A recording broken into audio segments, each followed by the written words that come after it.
రాజతరుణ్ గారు హాయ్ అండి. ట్రైలర్ బాగుంది. Thank you very much. అంటే గత 2 సినిమాల కంటే ఈ సినిమా మీకు హిట్ కొట్టిద్ది అనేది నమ్మకం అయితే నాకుంది. హోప్ఫుల్లీ అండి. మీరు అందరూ ఆదరించాలి. అండ్ నేను వినాయకుడి భక్తుడిని. వినాయక చవితి రిలీజ్ అవుతుంది. సో ఖచ్చితంగా సినిమా మీ అంతా నచ్చుతుందని కోరుకుంటున్నాను.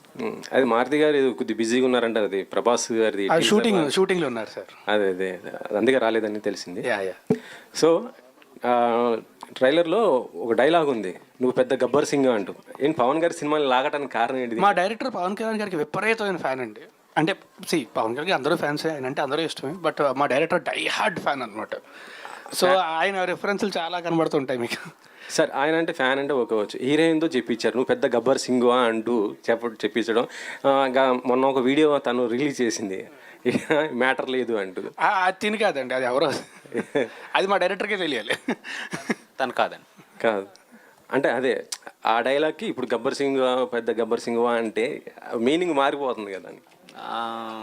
ఓ మీరు అలా కనెక్ట్ చేశారా? మేము అంత కనెక్షన్ వేసుకోలేదు, మీరు డాట్స్ అలా కనెక్ట్ చేశారు అంతే. అంతే అంటారా? లేదు రెండింటికి రిలేషన్ అండి, తిని కాదు.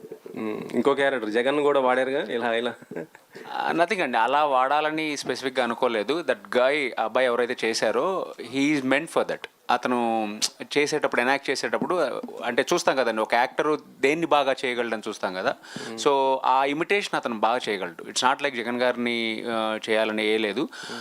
ఇప్పుడు మనం ఎప్పుడు చూసుకున్న ఒక యాక్టర్ లైక్ చిరంజీవి గారిని బాగా ఇమిటేట్ చేయగలడు అన్నప్పుడు అరే భలే చేస్తున్నావు చిరంజీవి గారి లాగా ఒకసారి చెయ్యని ఉంటాం కదా. అలాగా వాట్ యూ కెన్ డూ అని అన్నప్పుడు హీ డిడ్ ఇట్. అరే భలే చేస్తున్నావా ఇది అని చెప్పి చేయించడం తప్పితే ఇట్స్ వాంటెడ్గా అది పెట్టాలని లేదు. దట్ గై అంటే మాకు అక్కడ ఏంటంటే మీరు చూసినప్పుడు అతను ఒక విధంగా చెప్పాలి, మిగతాదంతా చూసుకో. అది రెగ్యులర్గా చెప్పామనుకోండి ఒక రెగ్యులర్ డైలాగ్ ఉంటుంది. అతను అలా చెప్పాడు కాబట్టి and he meant for that కాబట్టి అది పెట్టాల్సి వచ్చింది. బ్యాక్ టు బ్యాక్ వెంటనే రావడం అంటే సినిమా మధ్యలో కనీసం ఒక నెల రోజుల గ్యాప్ అని ఉంటే బాగుంటుంది. మరి 1 వీక్లో వచ్చారు లాస్ట్ టైం మీరు. అంటే అది అలా ప్లాన్ చేయలేదు, అలా కుదిరింది అంతే, అది జరిగిపోయింది. అది అంటే యాక్చువల్లీ తిరగబడరా స్వామి అని సినిమా యాక్చువల్లీ ఇంతకు ముందే రిలీజ్ అవ్వాలండి. బట్ ఎలక్షన్స్ ఇవి అవి ఉండడం వల్ల ఏంటంటే కొంచెం ఆగి వద్దాం ఉండడం వల్ల ఆ పురుషోత్తముడు అయితే అదే డేట్కి వద్దాం అనుకున్నాం అండి. కరెక్ట్గా అదే ఫిక్స్ అని వీళ్ళు కూడా ఈ డేట్కి వద్దామని ఫిక్స్ అవ్వడం వల్ల అలా జరిగింది తప్ప అది అలా చేద్దామని ప్లాన్ చేసాం కదా, జరిగిపోయింది అంతే. అది ఇందులో క్యారెక్టరేషన్ చూస్తుంటే కొంచెం ఉమెన్ టైప్లో కొంచెం బాడీ లాంగ్వేజ్ చేంజ్ కనిపిస్తుంది మీలో. అది దానికోసం ఎలాంటి కేర్ తీసుకుంటారు? కేర్ ఏం కాదండి, యాక్చువల్లీ మా director he is an amazing actor. So first ఏంటంటే చేయమంటారు, ఒకవేళ తర్వాత 1 more కావాలంటే ఆయన చేసి చూపించేస్తే ఆయన చేసినట్టు చేసి సరిపోతుంది అంతే. So because is an amazing actor that help me a lot. మన హీరో రాజ్ తరుణ్ చాలా క్యారెక్టర్లతో మంచి సక్సెస్లతో బాగా పాతుకుపోయి ఉన్నాడు ఆడియన్స్ వ్యూలో ఇన్ జనరల్గా. అంటే తన మీద ఏం చేస్తే బాగుంటుంది, ఏం చేస్తే ఇంకా ఎన్హాన్స్ అవుతుంది అనే ఒక జడ్జ్మెంట్ ఆడియన్స్లోనే ఉన్నది ఈ రోజున. Yes sir. మీరు ఫస్ట్ టైం అతన్ని డైరెక్ట్ చేస్తున్నప్పుడు what is that yardstick that you took in to your hand? తన్ని డిఫరెంట్గా చూపించాలి, లేకపోతే తను ఇంకా తన తాలూకు ఉన్న పాపులారిటీని ఎన్హాన్స్ చేయాలి అన్నది ఏదో ఒక కొత్త పాయింట్ పట్టుకుని వచ్చి ఉంటారు కదా మీరు. ఓకే, కథ పాయింట్ చెప్పారు, ఏదో చీరలు కడతాడు అని. What is your directorial experience in this?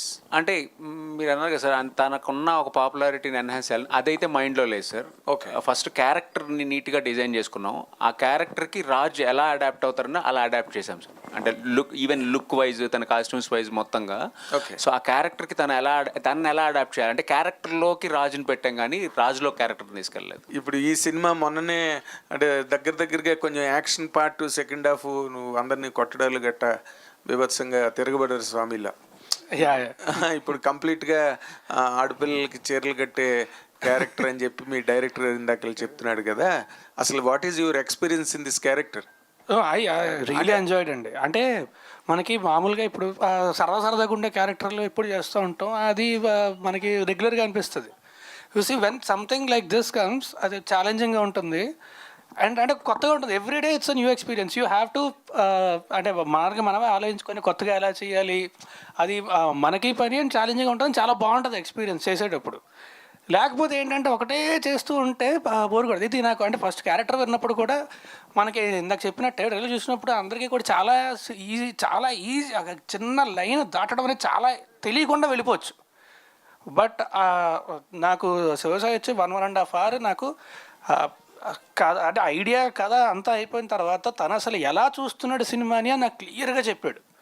So అప్పుడు నాకు ప్రాపర్గా నమ్మకం వచ్చింది, లేదు తిను ఖచ్చితంగా లైన్ అయితే క్రాస్ అవ్వకుండా చేస్తాడు అండ్ చాలా చాలా పొటెన్షియల్ ఉంది అండ్ ఐఎమ్ షూర్. అందుకే వెంటనే కలిసి అప్పుడు జైరాబాద్లో షూటింగ్ చేస్తున్నాను, నన్ను కలిసి వెళ్ళిపోగానే వెంటనే మారుతి గారికి చేసి చెప్పాను నేను చేస్తాను, ప్లస్ కానీ తను డైరెక్టర్ అయితేనే చేస్తా, ఇంకెవరైనా అయితే మాత్రం ఐ కాంట్, నేను ఆ రిస్క్ తీసుకోలేను, బట్ తను డైరెక్టర్ అయితే మాత్రం నేను ఖచ్చితంగా I'm doing this no matter what అని చెప్పి.